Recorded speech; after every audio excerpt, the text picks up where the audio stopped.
What it do? Welcome to another new episode of Locked On Bucks. For the first time in over 8 years, the Sacramento Kings have defeated the Milwaukee Bucks. The Kings snapped a 15-game losing streak to the Bucks with a big blowout win over the Bucks, 129-94. The Milwaukee Bucks now finish this road trip 1-3. What went wrong and what can be learned from this game? We'll discuss it all on today's episode of Locked On Bucks. You are Locked On Bucks, your daily Milwaukee Bucks podcast, part of the Locked On Podcast Network, your team every day. You are Locked On Bucks, part of the Locked On Podcast Network, your team every day. I'm Camille Davis. You can catch me weekly on the Technical Foul Podcast, the Pack-A-Day Podcast, as well as Cheesehead TV's Carry the G and MKE during the NFL season. Joining me is Justin Garcia of the Bucks Radio Network, and we appreciate you for tuning in. And thank you for making Locked On Bucks your first listen every day, even after the big blowout losses. We are free and available wherever you get your podcast, as well as on YouTube. Today's episode is brought to you by Prize Picks, the easiest and most exciting way to play daily fantasy sports. Go to prizepicks.com/LockedOnNBA and use the code all lowercase LockedOnNBA for a first deposit match of up to $100. Now, Justin, this 4-game road trip wasn't kind to the Bucks. Went 1-3 over the 4 games, including 2 blowout losses to begin and end the trip. Last night's game felt like it was the Warriors game part 2. So I did find it somewhat ironic to see that the Bucks were blown out by 35 against Golden State to start the trip and then 35 by the Kings to end it. It just didn't seem like it was the Bucks night early on. Kings set the tone with some physicality in addition to being scorching hot from 3. So there's no doubt about it that this was a shooting variance game.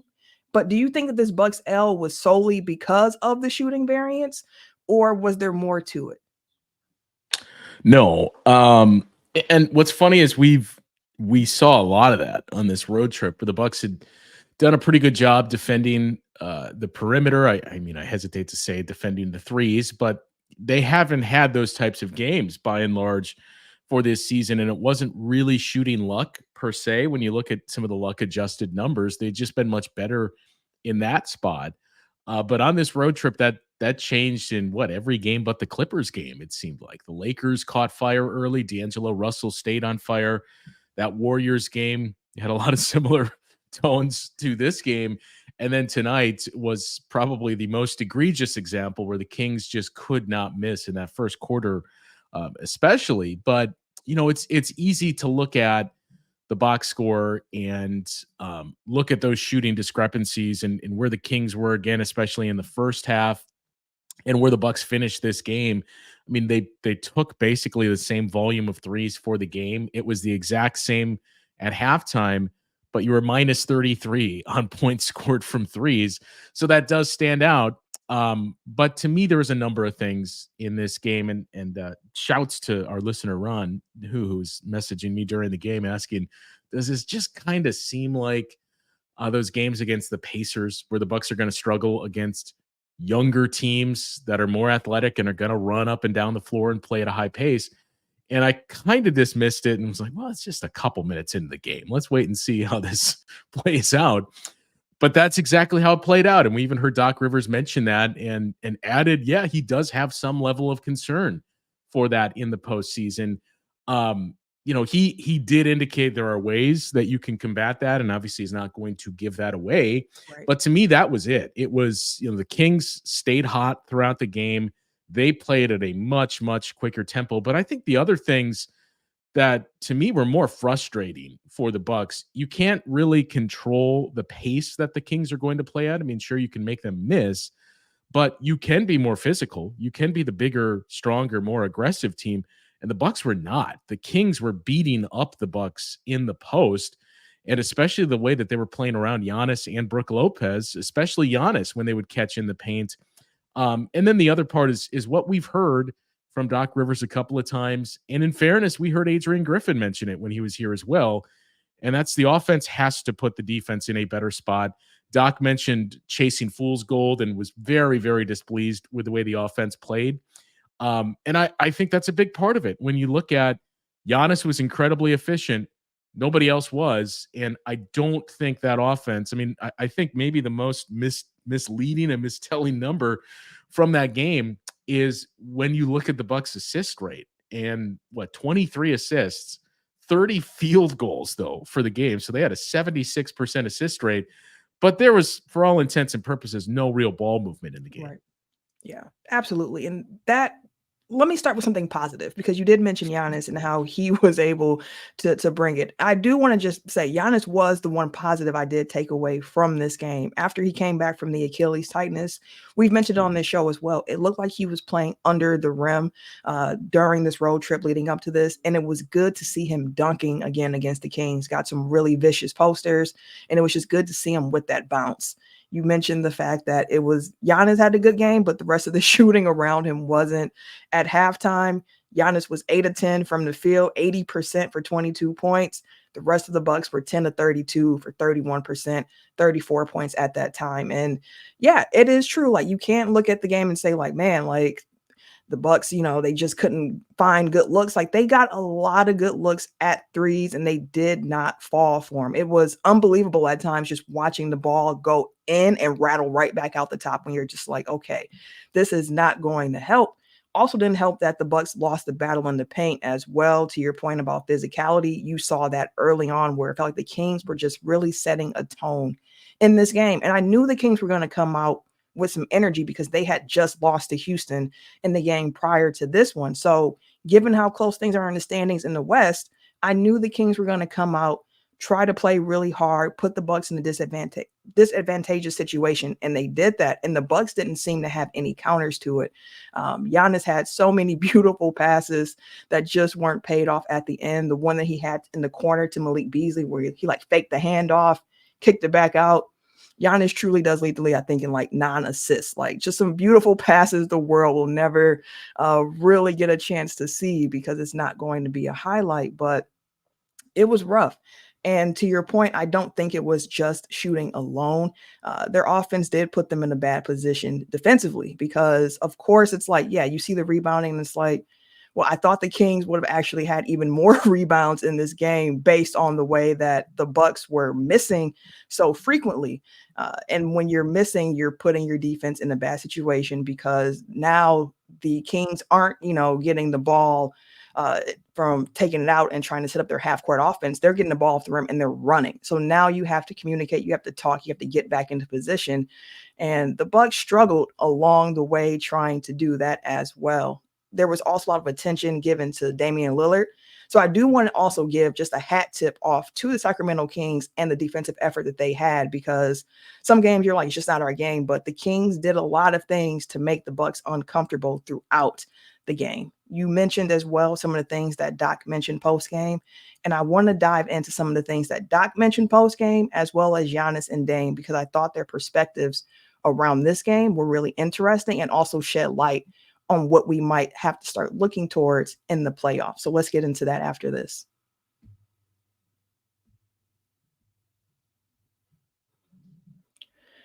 Passion, drive, and patience. What brings home the winning trophy is also what keeps your ride or die alive. eBay Motors has everything you need to maintain your vehicle and level it up to peak performance.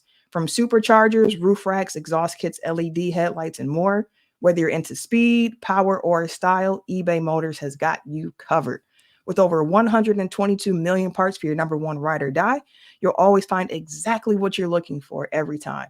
And with eBay's Guaranteed Fit, your part is guaranteed to fit your ride every time or your money back. Because with eBay Motors, you're burning rubber and not cash. With all the parts you need at the prices you want, it's easy to turn your car into the MVP and bring home that win. Keep your ride or die alive at ebaymotors.com. Eligible items only. Exclusions apply. eBay's Guaranteed Fit is only available to U.S. customers.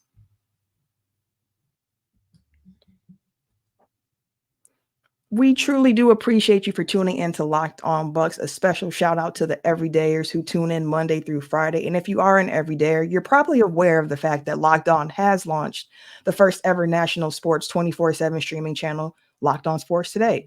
So baseball fans, it is that time coming up. Make sure you mark your calendars for March 20th at 6 p.m. Central Time for the best MLB season preview coming exclusively to Locked On Sports Today. Be the first to get local insight from the MLB local experts of the Locked On Podcast Network. And again, you can find that on March 20th at 6 p.m. Central Time on the Locked On Sports Today 24/7 streaming channel on YouTube or the free Amazon Fire TV channels app. So after the Warriors game, Doc said it wasn't just a game you flush, right? It's teachable. It wasn't just the defense. It's the offense that sunk him. And he echoed similar sentiments after this Kings game as well. Just going to read Doc's post-game quote as is because I found it really interesting. And I want to get your reaction to this, Justin.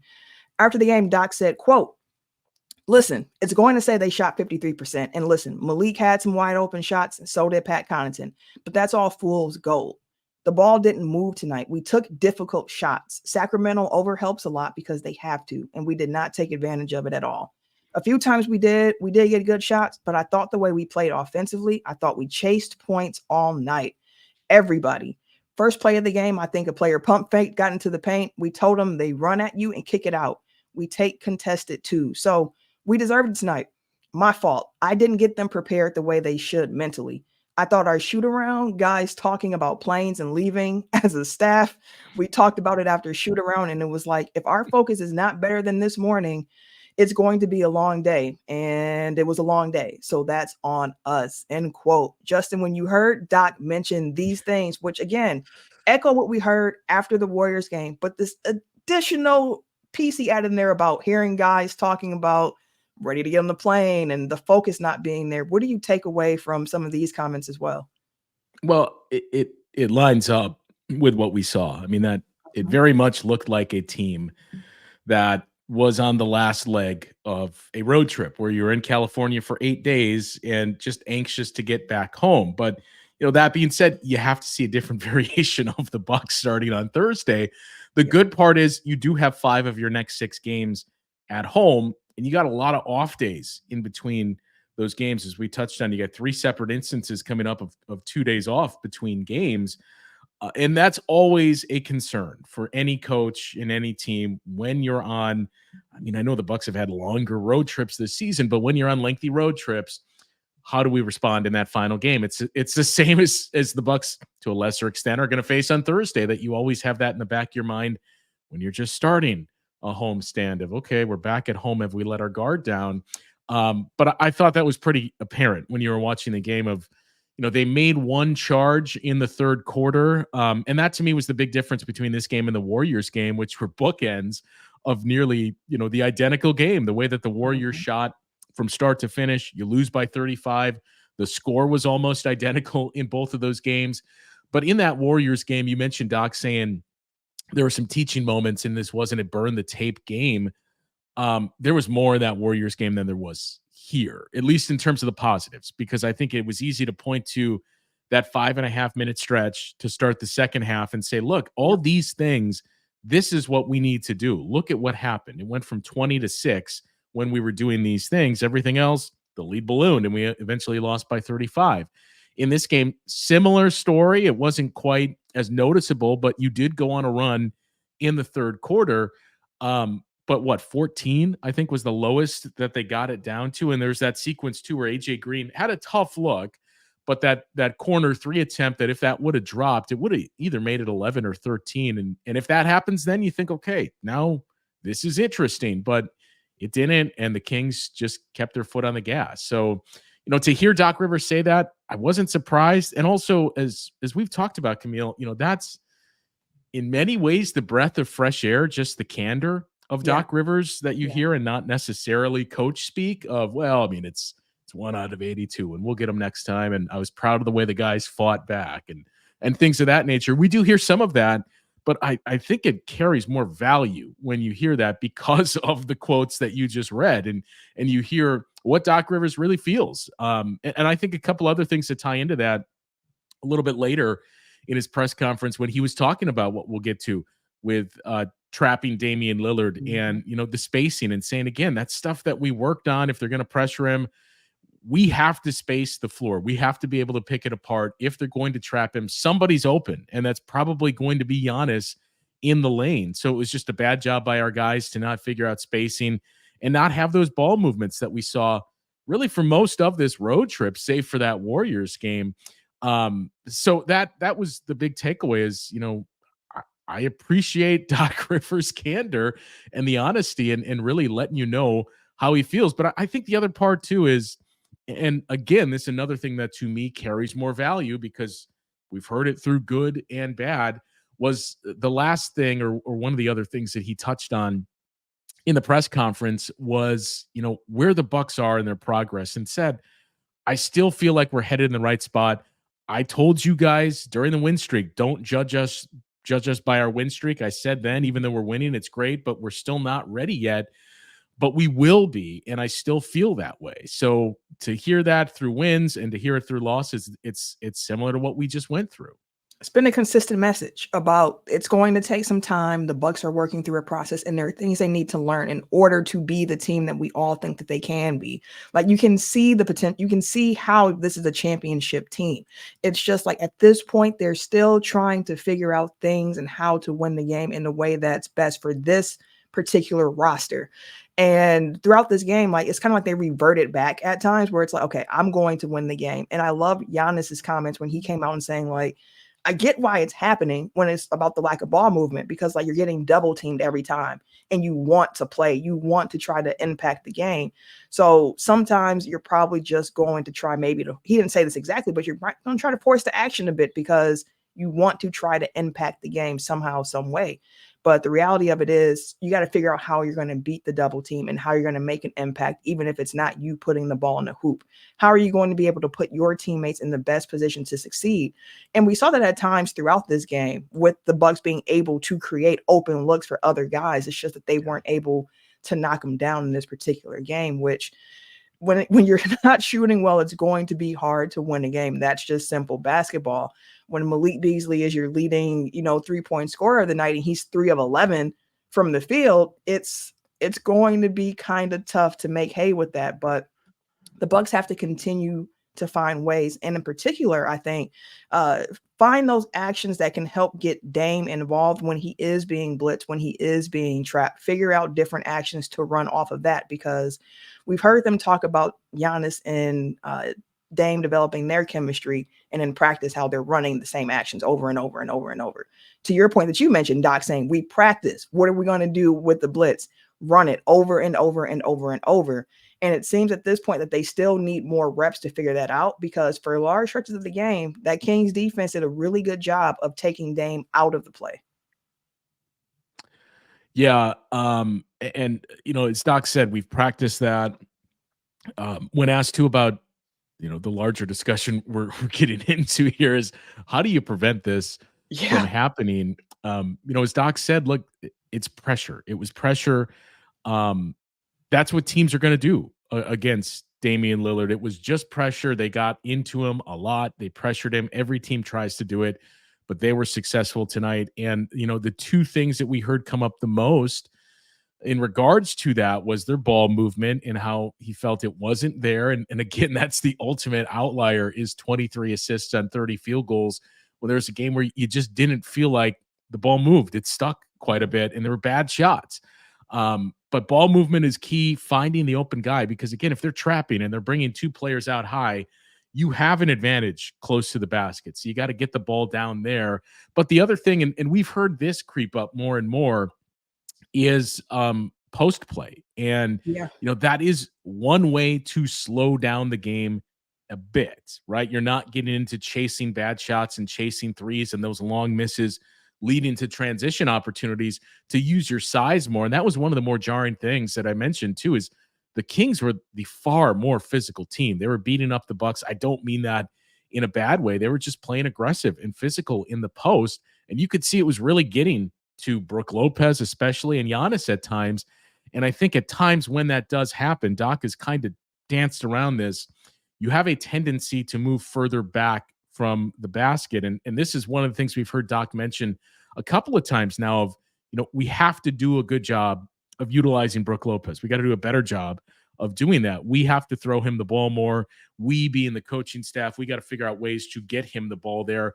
But also, Brook has to get down there and has to call for the ball and be more vocal for it. So it's a partnership there. But I think that was a big part of it, where you weren't using your size, and it's a Kings team that if you hadn't watched the league so far this season, and I told you, the Kings are not a great defensive team, and they usually give up a lot of points, you would be shocked with the way that defense looked last night and how physical and aggressive they were. But the other part of it too was, and look, I don't think this is the reason why the Bucks lost the game, but they've had these interesting games pop up where you're missing a star player, or in this case, an important player for the opponent that you're going against. And tonight, or last night, it was Keegan Murray. And I think when Bucks fans saw, Keegan Murray is out, he's a late scratch for this game, you thought, okay, there's one less score, and that should be advantageous for our defense. But I do think it changed how we saw the Kings trapping Damian Lillard and how aggressive that they were on him. Because if Keegan Murray plays and he's starting, Keegan Murray's not defending Damian Lillard. You're seeing either De'Aaron Fox or maybe Kevin Huerter on him. But instead, they were able to go to Keon Ellis, who's out there for his defense. And that allowed them to be far more aggressive on Damian Lillard. And that was one of those things of seemed like it was going to help the Bucks, but in actuality, it was probably the worst case thing for the Bucks. Yeah, absolutely. That's a great point. And Ellis had a great game. Take nothing away from him and the defense that he played. When he got into foul trouble, I think it was in the third quarter when he was up to 4. I was like, ooh, that's good for the Bucks. But it didn't have any real payoff for the team, unfortunately, with the score just continuing to balloon in the favor for the Kings. Let's take a look at what the Bucks have up next as they return back home. And then just a couple more thoughts from this game as we wrap up today's episode.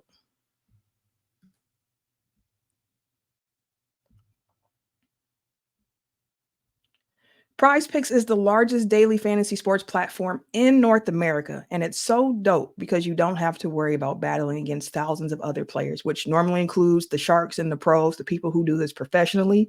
With PrizePicks, you just pick more than or less than on 2 to 6 different stat player projections, and you watch the winnings roll in.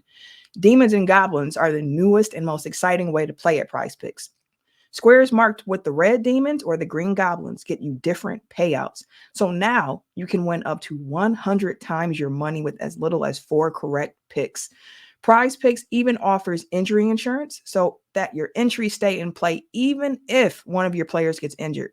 For football and basketball games, if you have a player who exits the game in the first half and does not return in the second, that player projection won't count against you and the rest of your entry stays live. PrizePicks is the only daily fantasy sports platform with an insurance policy. Go to prizepicks.com/LockedOnNBA and use the code LockedOnNBA for a first deposit match up to $100. Again, go to prizepicks.com/LockedOnNBA and use the code LockedOnNBA for a first deposit match up to $100. PrizePicks, pick more, pick less. It's that easy. Did you know that even if you have a 401k for retirement, you can still have an IRA? Robinhood has the only IRA that gives you a 3% boost on every dollar you contribute when you subscribe to Robinhood Gold. But get this, now through April 30th, Robinhood is even boosting every single dollar you transfer in from other retirement accounts with a 3% match. That's right, no cap on the 3% match. Robinhood Gold gets you the most for your retirement thanks to their IRA with a 3% match. This offer is good through April 30th. Get started at Robinhood.com/boost. Subscription fees apply. And now for some legal info. The claim is as of Q1 2024, validated by the Radius Global Research Market. Investing involves risk, including loss. Limitations apply to IRAs and 401ks. 3% match requires Robinhood Gold for 1 year from the date of the first 3% match. Must keep Robinhood IRA for 5 years. The 3% matching on transfers is subject to specific terms and conditions. Robinhood IRA available to U.S. customers in good standing. Robinhood Financial LLC, member of SIPC, is a registered broker-dealer. All right, we can put this Kings loss behind us for now. For the most part, I did find it interesting, though, hearing Giannis also echo what we were just talking about in regards to trying to figure out how to beat what we're going to see. Giannis mentioned the fact that they're going to have to work at that blitzing, that double teaming that they're seeing from opposing defenses. He said, quote, We're going to see the next game that we play against Philly. We're going to see the next game we're going to play in the playoffs. We got to be able to beat teams from the post when they double team us. We got to be able to beat teams when they blitz us, find the right outlets, get guys to the middle of the floor, try to spray it out to the corners, guys making shots. You have to find ways to be effective no matter what the defense does. Do I believe the ball was sticky tonight? 100% it was sticky. And again, we didn't make shots either. And to Giannis's point, it lines up with what we've been talking about, Justin, and your point about bringing up the post play and how important that's going to be as well. It was at times like shocking to see how Brooks getting pushed out the way, or when he catches the ball, how the Kings defense was able to swarm him so quickly. Like, the Kings defense looked really connected tonight. To your point, they're not known for their defense normally, but in this game, they really had some juice, and it really did affect the Bucks. So with them understanding that this is how teams are going to play them, that's something I want to see as we have this Philly game coming up next, going into the next week of games that they have. Because again, we know what's at risk for the Bucks here. They're currently number 2 in the standings. The Cavaliers play tonight on Wednesday. So like the standings are going to be bouncing around. The Bucks need every win that they can have. So as they prepare for Philly coming up, they have to be ready, because now teams are also seeing more tape with this Doc Rivers version of this team and how the Bucks are looking to play. So they're going to understand, hey, this is the best way to come and attack this Bucks offense. Once someone sees something done, it's a copycat league. We saw it with the Wall when Toronto pulled that out in 2019 in the playoffs, and other teams started to follow suit. Teams are going to be saying how you blitz this team, and if it's a night where guys aren't making shots, then you're going to have a good chance at beating the Bucks. So the Bucks have to figure out those ways to counter that, as well as understand that teams are going to be looking to do this to them, and they have to stay connected, stay together, and not lose sight of that, and try to individually win the game, which I think is another big part of this, where it's like, okay, I'm going to revert back to when the offense was a little bit more random, a little bit less structured, and I'm going to go and try to get a bucket. So the Bucks can't do that, and they have a Philly team coming up on Thursday here at home where, again, no Joel Embiid, but Philly is a team that can still give you a run for your money even without him in the lineup. Yeah, Tyrese Maxey came back Tuesday night from the concussion, so you'd imagine he is going to play. And that's the same squad that you saw in Philadelphia, a week ago, where this team was much more focused and connected on all those things that we discussed. You know, the other big piece from Tuesday night was, I mentioned Tyrese Maxey came back. OG Anunoby came back in the same game for the Knicks, and they throttled the 76ers. Yeah. So the Knicks are now 13-2 in games where OG Anunoby has played for them. They have the best defense and I think 8th or 9th best offense. They've been a much different team with OG Anunoby on the floor. And, you know, I had mentioned, I think it was on our previous show, like, I'm not ready to call it yet, but if you can beat the Kings and if the Knicks lose, and we're talking about a 5-game separation in the loss column where you already own the tiebreaker, I think I'd be ready to call it that the Bucks have walled off the Knicks. The opposite happens. So it's still 3 games, and you do still hold the tiebreaker, but it makes that final game you have against the Knicks on April 7th very, very big, especially given those numbers that I mentioned and how the Knicks have played with OG Anunoby on the floor this season. I still think the Bucks are going to finish. I think they're going to finish 3rd, but I still think they're going to finish in the top 3 in the Eastern Conference. Even for the Knicks to catch you, it's going to take a lot, given that you have that tiebreaker. But it's those margins, and it's what last night means. Like, it's not just losing the game; it's how you look. Now, if you want to be optimistic and positive from this, as we just went through, it's better for this stuff to happen now, and it's better to experience it, honestly, when you get more reps of, okay, here we see another team do this, and here's how they blitzed Damian Lillard. Here's how they defended and tried to trap. So how are we going to work around this? And Doc Rivers has pointed that out a number of times already this season, is learning from these things, but it's going to fall on using their size and getting the ball into Brook Lopez, figuring out how to get Giannis in those spots, just as we were starting to see on this road trip. Because when you look at the schedule that's in front of the Bucks here, you're going to face a lot of teams, not only playoff teams, but you're going to face a lot of those defenses that you would assume are going to do the same things that we just saw from the Sacramento Kings. Obviously, a lot of teams are going to try to implement that. All teams are going to say, let's try to get the ball out of Damian Lillard's hands. But especially when you look at the size, you're going to face a lot of these similar teams. You think about the Oklahoma City Thunder, they're going to do the exact same thing. That is the smallest team in the league. Lakers, same thing that they're going to do. The Celtics, you would imagine, are going to do the same thing to you. So you're going to get more of these reps going into the playoffs, but it's going to fall down to, number one, we got to be the bigger, more aggressive, more physical team. We have to use our size more. And the other big part, we didn't bring up his name just yet, but the elephant in the room is, look, I'm not saying you win the game in Sacramento if Chris Middleton plays, but the ball sticking and ball movement and some of those shots and some of the looks that you're going to get, because the Kings will trap Damian Lillard and say, we don't care if this player shoots it. It's more difficult to do that when Chris Middleton and Damian Lillard and Giannis are all on the floor with Malik Beasley and or Brook Lopez. So I know we keep saying this and beating you over the head with it, but you just got to get Chris Middleton back on the floor. I'm not discouraged by him going from questionable to out on that game against the Kings. I think we talked about this on the previous show as well. I didn't think he was going to play in Sacramento. It just didn't make a whole lot of sense to come back for the final game of a road trip, even if he already is on the trip. But it just seemed like, look, if he's very close, let's see where he is Thursday when we play at home against the 76ers. And then the bonus is, after that game, we got 2 days off for him to rest. We play in the afternoon on Sunday. Then we have 2 days off for him to rest again. Then you have a back-to-back. Chris, I don't think this is any breaking news. Chris isn't going to play in both sets of a back-to-back for the remainder of the season here. And I think you only have 3 of those. The first starts next week.